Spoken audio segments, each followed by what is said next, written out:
Tapi sistem kiai lho, Mbah Mun juga sering pesen saya, kowe kudu seneng pegawai negeri. Piye-piye sing jaga agama pegawai negeri.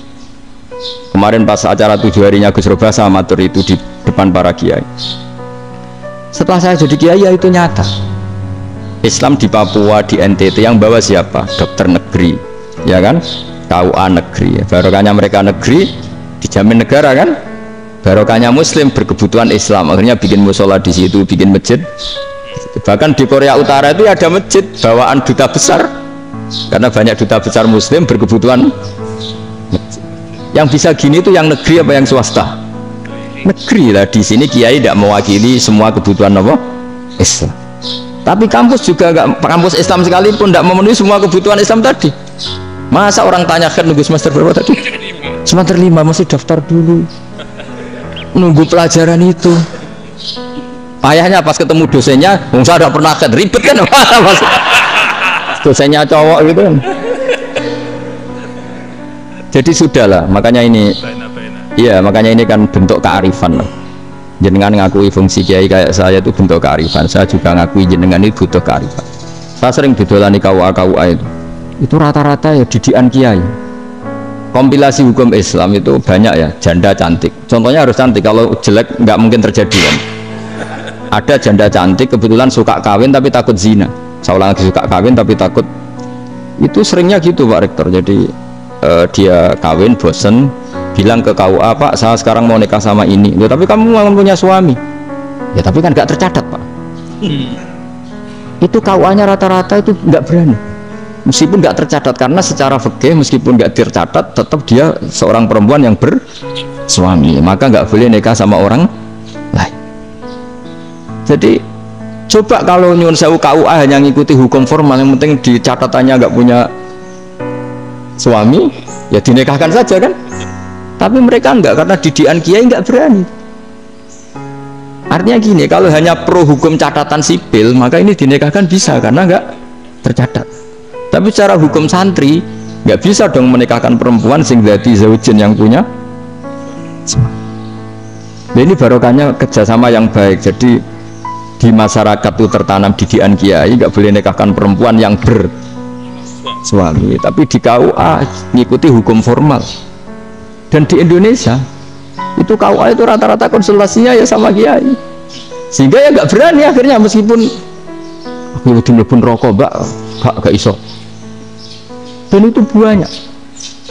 Saya ulang lagi ya, makanya ini kan pesantren itu nggak boleh mati. Orang kiai-kiai kayak saya nggak jelas-jelas itu harus lebih jelas lagi, karena ini yang on time, yang online, yang siapa saja bisa tanya. Saya itu SMS saya itu nggak punya HP WA. HP jadul itu SMS-nya tiap hari tak berapa, orang yang tanya dari Kalimantan, dari Aceh. Gus di kampung saya ada masjid 2 itu yang sah mana, ada yang dari orang perkotaan, Gus di perumahan baru ada masjid, yang Jumatan baru orang 12, sah enggak? Ya langsung saya jawab, sah, dalilnya ini. Ya sudah, nah, tapi kata Imam Syafi'i gini, harus orang 40, itu madhab Syafi'i, dalam madhab yang lain gini-gini. Itu kalau tanya rektor itu kan ribet, masuk ajudan dulu, asisten dulu, panjang.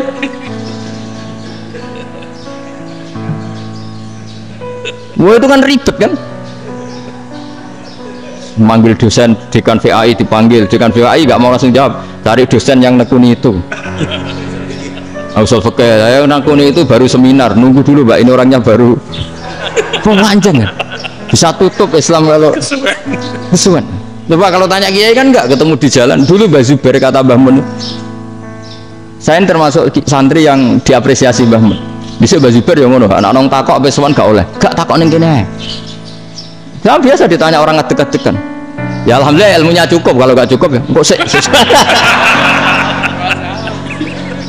Jadi sebetulnya orang sopan itu ya agak-agak ada yang ditutupi sebetulnya. Buatan prayogi teng dalan nginjang mawon matur.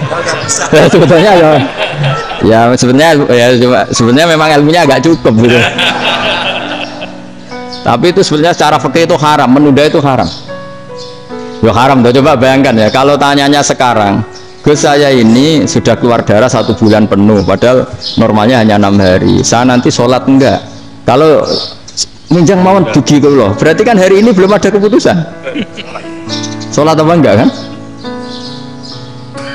Tapi karena modus tadi, buatan prayogi ngendikan ngotong dalan ngenjang dengan gue. Itu kemungkinannya dua, sopan atau goblok, itu saja. Kayaknya kalau sopan enggak lah. Kayaknya enggak. Karena secara fikih itu jelas haram. Bagaimana mungkin sesuatu yang harus dipraktekkan nanti duhur dijawab besok? Berarti duhur, asar sampai subuh belum ada jawaban. Berarti nggak ada sholat kan? Ya makanya dibutuhkan orang-orang alim yang kultural seperti ini. Dan NU menghormati kultural. Tapi Mbah Mun juga sangat menghormati Islam formal, karena tadi produk-produk formal itu bisa dilembagakan oleh negara, dan itu kita ikut untung. Makanya Mbah Mun itu kalau punya tamu KUA, punya tamu polisi sampai pejabat itu.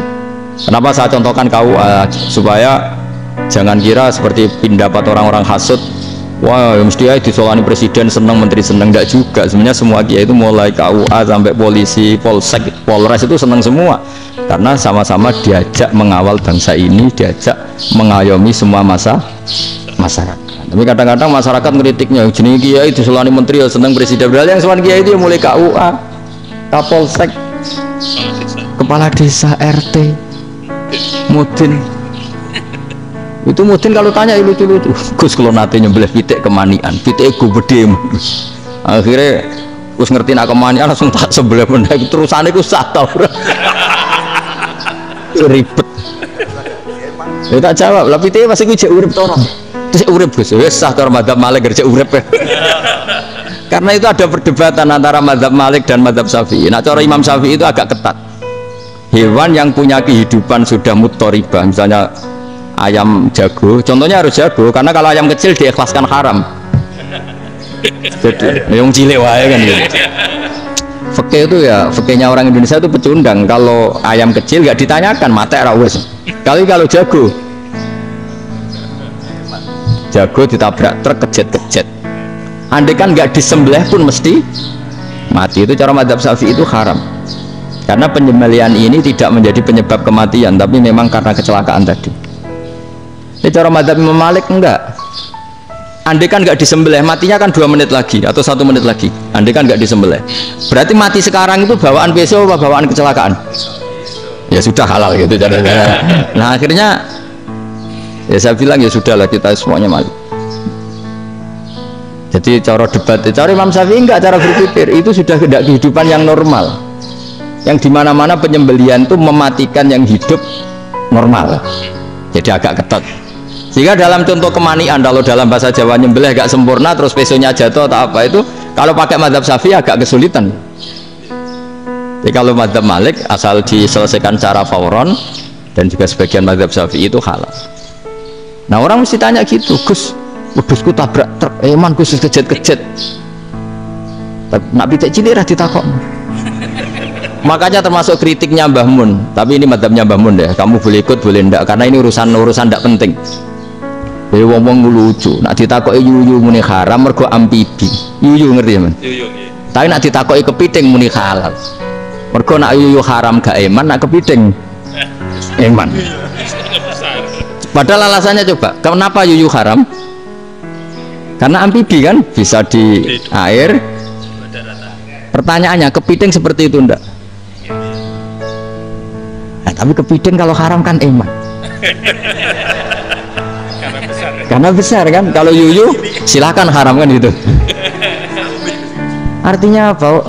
Fikih kita ini agak-agak pecundang gitu, agak-agak pertimbangan. Iya, ini lucu kan? Kualitatif. Coba alasannya yuyu haram karena apa? Amfibi kan, hidup 2 alam. Pertanyaannya, kepiting seperti itu enggak? Iya, kenapa? Kalau orang tanya, yuyu haram apa halal? Rata-rata jawab haram kan? Tapi kalau kepiting mulai khilaf. Loh mestinya kan sama kan? Nah itu iya tadi saya juga sering melihat tonggo-tonggo itu ayam cuwilik sama ini ketabrak truk, nggak ada yang tanya. Tapi saya pernah jalan-jalan di Naruan sini, ono jago ketabrak, sing dia langsung marani kok pas saya naik motor, Gus ini halal apa haram? Nah langsung kalau sebelah halal apa haram? Terus kanggo kowe halal ya halal. Karena saya tahu tak jawab haram masih kecewa itu. Aduh, ya ini beratnya. Ya akhirnya ya saya setelah itu materi Imam Syafi'i ngapunten umat kula tuh Umat kula nu ora siap, madzhab jenengan tuh tidak siap. Iya kan, akhirnya pakai madzhabnya Imam Malik tadi. Ku tak Fatihah Imam Syafi'i ini mboten niat nglawan jenengan. Tapi ngobati tiang eman. Perkomitenya besar itu. Jadi ini kan ceritanya itu, makanya yang rileks saja lah, bahwa Islam ini yang rileks, yang menyenangkan, karena ya agama ini harus menyenangkan. Rodi itu billahi robba, rodi itu seneng banget, ridho itu puas, nggak boleh beragama pertuntungan terus emosinan, ya marem, atau rodi itu marem, jadi yang ya saya kira demikian. Assalamualaikum warahmatullahi wabarakatuh.